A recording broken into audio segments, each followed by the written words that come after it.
We have just received confirmation of our first case of Omicron. With that, all 10 provinces are reporting cases of the highly transmissible variant. Please, take a breath.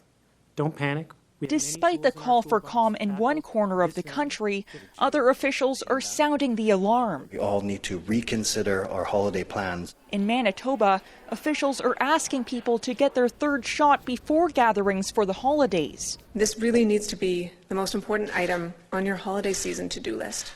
That province projects an explosion of cases, 1,000 a day in the new year.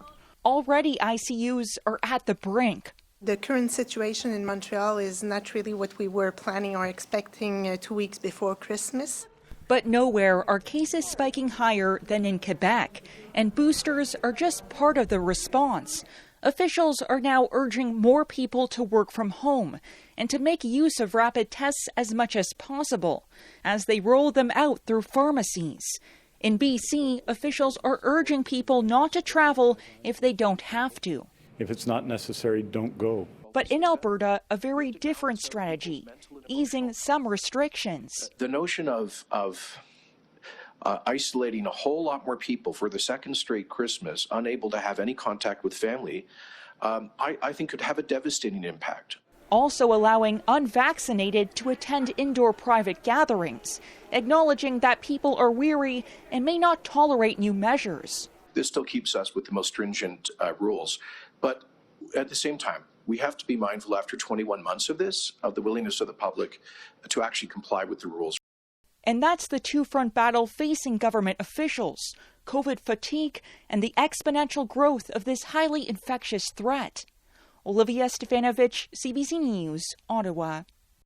Okay, so let's bring in Dr. Alex Wong in Regina. Dr. Wong, so we see, several different approaches depending on where you are in the country. What does the science tell us should be the next steps here? Really, Andrew, there's a few key things that I think the entire country needs to move forward with quickly. One is that we need to get as many vaccines into arms as quickly as possible. We know that 3 doses is better than 2 in this situation. So that's a huge one. We need to really look at limiting big indoor gatherings and really encouraging people to keep their bubbles tight, upgrading masking, upgrading ventilation, acknowledging the fact that COVID is spread via airborne transmission, using the rapid antigen tests that have been already discussed, and really remember to stay home. If you're symptomatic, don't spread COVID to other people. So, Dr. Wong, just thinking about what Premier Kenney said about, would people comply with restrictions if they came in? He might have a point. To what degree will COVID fatigue play into this, and what can we do about it? It's a reality, and especially for provinces like, for example, in the prairies where, a lot of the messaging has been, that COVID is kind of largely done. It's hard to pull back, once you've got that messaging out there. So we need to be very clear with our messaging to the public, and we need to acknowledge the significance, the magnitude of the problem, and talk about what I think society cares about most, which is keeping schools open, keeping our economy open, minimizing disruptions, and keeping our hospitals open to serve everybody as needed so that we don't have to strain like we have with other waves. Those are some of the pieces that I think are going to help in terms of encouraging the public and encouraging individual citizens to do the right thing. Okay, Dr. Wong, thank you.